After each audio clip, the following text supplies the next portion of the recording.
തെരഞ്ഞെടുപ്പിനുള്ള എറണാകുളം ചാലക്കുടി മണ്ഡലങ്ങളിലെ electronic voting മെഷീനുകൾ സജ്ജമായി. സ്ഥാനാർത്ഥികളുടെ പേരും ചിഹ്നവും പതിച്ച വോട്ടിംഗ് യന്ത്രങ്ങൾ അതാത് സ്വീകരണ കേന്ദ്രങ്ങളിലേക്ക് മാറ്റി.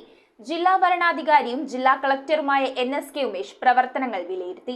ലോക്സഭാ തെരഞ്ഞെടുപ്പിനോടനുബന്ധിച്ച് എറണാകുളം ചാലക്കുടി മണ്ഡലങ്ങളിൽ ഉപയോഗിക്കുന്നതിനായുള്ള ഇലക്ട്രോണിക് വോട്ടിംഗ് മെഷീനുകളാണ് സജ്ജമായത്. വോട്ടിംഗ് മെഷീനുകളിൽ സ്ഥാനാർത്ഥിയുടെ പേര്, ചിഹ്നം എന്നിവ സെറ്റ് ചെയ്ത് മെഷീനുകൾ പോളിംഗിന് പ്രവർത്തന സജ്ജമാണെന്ന് ഉറപ്പുവരുത്തുന്ന കമ്മീഷനിംഗ് പൂർത്തിയായി. പരിശോധന പൂർത്തിയാക്കിയ വോട്ടിംഗ് യന്ത്രങ്ങൾ അതത് സ്വീകരണ വിതരണ കേന്ദ്രങ്ങളിലേക്ക് മാറ്റി. വോട്ടിംഗ് യന്ത്രങ്ങൾ ഏപ്രിൽ 25-ന് പോളിംഗ് ഉദ്യോഗസ്ഥർക്ക് വിതരണം ചെയ്യും. റിട്ടേണിംഗ് ഓഫീസറുടെയും അസിസ്റ്റന്റ് റിട്ടേണിംഗ് ഓഫീസറുടെയും നേതൃത്വത്തിൽ രാഷ്ട്രീയ പാർട്ടി പ്രതിനിധികളുടെ സാന്നിധ്യത്തിലാണ് കമ്മീഷനിംഗ് നടപടികൾ ആരംഭിച്ചത്. വോട്ടിംഗ് യന്ത്രങ്ങൾ സജ്ജമാക്കിയ ശേഷം 5% വോട്ടിംഗ് യന്ത്രങ്ങളിൽ 1000 വോട്ടുകൾ വീതം മോക്ക് പോൾ ചെയ്ത് യന്ത്രങ്ങളുടെ പ്രവർത്തനവും പരിശോധിച്ചു. എറണാകുളം ലോക്സഭാ മണ്ഡലത്തിലെ സ്വീകരണ വിതരണ കേന്ദ്രങ്ങളായ Ernakulam government girls high school, Maharajas college, SRV school എന്നിവിടങ്ങളിലും ജില്ലാ വരണാധികാരിയും ജില്ലാ കളക്ടറുമായ NSK ഉമേഷ് പ്രവർത്തനങ്ങൾ വിലയിരുത്തി. ചാലക്കുടി മണ്ഡലത്തിലെ 7 സ്വീകരണ വിതരണ കേന്ദ്രങ്ങളിൽ റിട്ടേണിംഗ് ഓഫീസറും അഡീഷണൽ ജില്ലാ മജിസ്ട്രേറ്റുമായ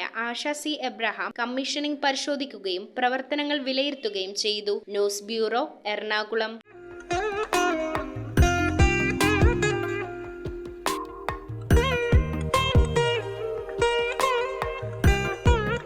Nakshatra Gold and Diamonds. Online delivery available all across India.